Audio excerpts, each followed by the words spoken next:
I wanted to get back to my roots and start doing some more guide or build videos because I haven't done that in a while. So I figured today would be the perfect day, and I've been getting clips together to do some of these guide videos. So today we're going to be going over a Katarina building guide, or it's a specific Katarina build is what we're going to go over today. I've got other champions that I want to go over, so if you guys have any suggestions for champions or builds that I could do videos on, be sure to let me know down below. And if you enjoyed this video, be sure to leave a like. But today we're going over a special build, and that build is going to be Tank Katarina. Tank Katarina, I've been playing a ton of Katarina recently, and honestly, she's just so fun. But a lot of people don't know how to play her. In particular, not a lot of people are playing this build, but I think this is one of the best builds for her, so I thought I would make a video on today. So, let's get started.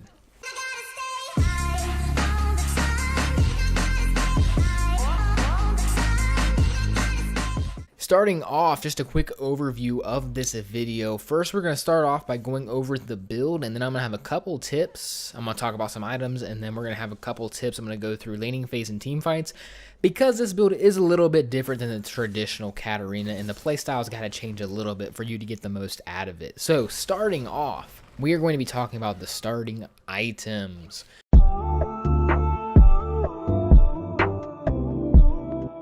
Alright, what I almost always, my go-to is always Dark Seal plus Hunter's Potions. You really can't go wrong with this. Dark Seal makes your Hunter's Potion heal last a little longer, and it's refillable, so you don't have to waste any money buying a bunch of potions.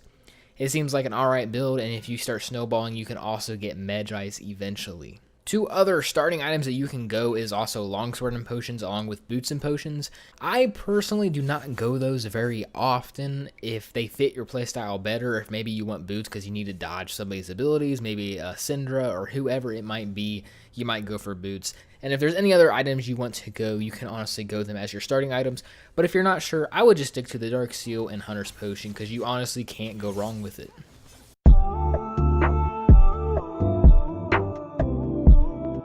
Next up, we're going to be talking about the core items. Now, these core items are basically part of every single build in build order I'm going to go over in this video. So I'm just going to go over all of them now, explain why they're good and why you should pick them up, and then we'll start talking about the matchups.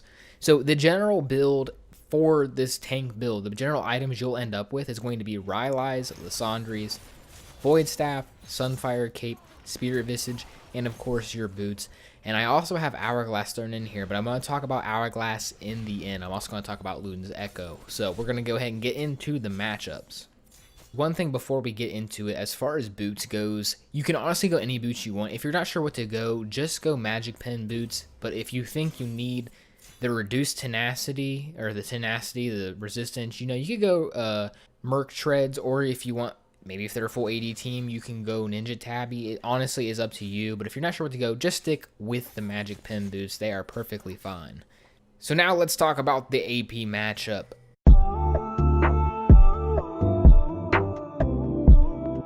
The traditional AP matchup, and this is what you want to go probably most of the time. It just kind of depends, but if like it's an average matchup, but you want to go this tank build, but you get maybe you're a little bit ahead, or maybe it's kind of easy matchup. You want to go Spectral's Cow, you know, you just want to build that element of Spirit Visage. Just build Spectral's Cow, and then you want to go into Rylai's, Lissandre's, then finish your Spirit Visage, Sunfire Cape, and then Void Staff. But if you're having more trouble with the laning phase, or maybe you died once or twice and you're a little bit behind, skip the Spectral's Cow. Don't skip it, but finish the Spirit Visage as your first item. You won't have as much damage early, but it'll make you tank enough where you won't die, and the healing factor is really nice in the health regen. You'll basically just sit there and farm. So in that case, just of course finish your Spirit Visage first item, go Rylai's, Lissandre's, Sunfire Cape, and then Void Staff. If you want to swap up the Sunfire Cape and the Void Staff, by all means feel free to do it. If you're getting a little fed, or maybe the game's a little snowbally, this is where you can introduce that Hourglass. So if you don't really think you need the Sunfire Cape and you go Void Staff first, that is by all means perfectly fine. And then if you still don't really need the Sunfire, maybe they don't have that much AD, or if you're snowballing and you want to get the Hourglass, this is where you throw that Hourglass in. You always want to throw the Hourglass in whenever you think you're having trouble, or maybe if you're having, well, not when you're having trouble, but if you're snowballing and you don't need the extra armor and the health from Sunfire, cape. This is where you get that hourglass, where it's really going to give you that HP, or it's going to give you that armor still. So you'll have a little bit of AD armor, which should be good because, you know, they probably have at least an ADC, but maybe they're shut down. But you're going to get that Zhonya's effect, which is going to be perfect, so you can go in and you're about to die. You can start out the fight because you are going to be able to initiate fights with this build since you're going to be so tanky.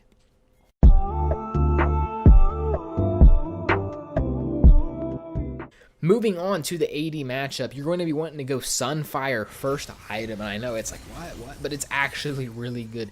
You're so tanky, and you got the burn, so you're really not going to be taking any damage whatsoever against this. After you finish your Bammy Cinder, and then you get your, you know, you finish the Sunfire, you're really unkillable against any AD matchups. You can go this against Yasuo or Zed, anything like that. And then from there, you want to go on to the traditional build route, Rylai's into Liandry's. It's honestly, it's perfect. Rylai's and Liandry's, it's just such a good combo when you get those two together. And then from there, this is where you go either Void Staff, Spirit Visage. You know, it just kind of depends. If you want Spirit, or if you need this MR, then you could go Spirit Visage. But if you don't, then of course you can go Void Staff, and then maybe Hourglass on top of that if they have even more armor team. And of course, you know, get your boots throughout these builds whenever. I already talked about boots, so just get your boots whenever you feel like you need them, after your first item, before your first item. Whenever you have the gold in your bag, just make sure you pick up those boots. Alright, now I want to talk about a specific item, and that item is Luden's Echo. Luden's Echo is a majestic item among the Katarina. It gives you so much roam potential with the movement speed, and the passive gives you so much extra burst potential. It's a lot of AP. It builds out of Needless and either Wisp, I believe it's called. So both of those items are just such good items to build on her. If you get ahead and you're trying to go this tank build, like, for example, the other day I got 2 kills on a Lissandra early in laning phase, but I still wanted to go this build. I didn't want to go the AP build, or a full AP bursty build. I still wanted to go this build because I wanted to try it out more. So what I went for Luden's Echo, and then I immediately, you know, if you're trying to snowball, Luden's Echo is the item for you. If you think you're ahead and you think you can snowball and you think you can roam a lot, get Luden's Echo first item. Just replace it with whatever. If you already have maybe half your Spectral's Cow, it's not that big of a deal. You know, just you can still go for the Luden's Echo. It's not going to hurt your build that much. But again, it's going to take up 1 item slot, which it's not that big of a deal. So definitely, Luden's Echo, if you're trying to snowball, definitely pick it up. It is a great item, and the extra AP is fine. And you can still go this tanky build, and you're going to be unstoppable. Okay, now I just want to talk about a couple tips for laning phase and in team fights, because this playstyle is a little bit different.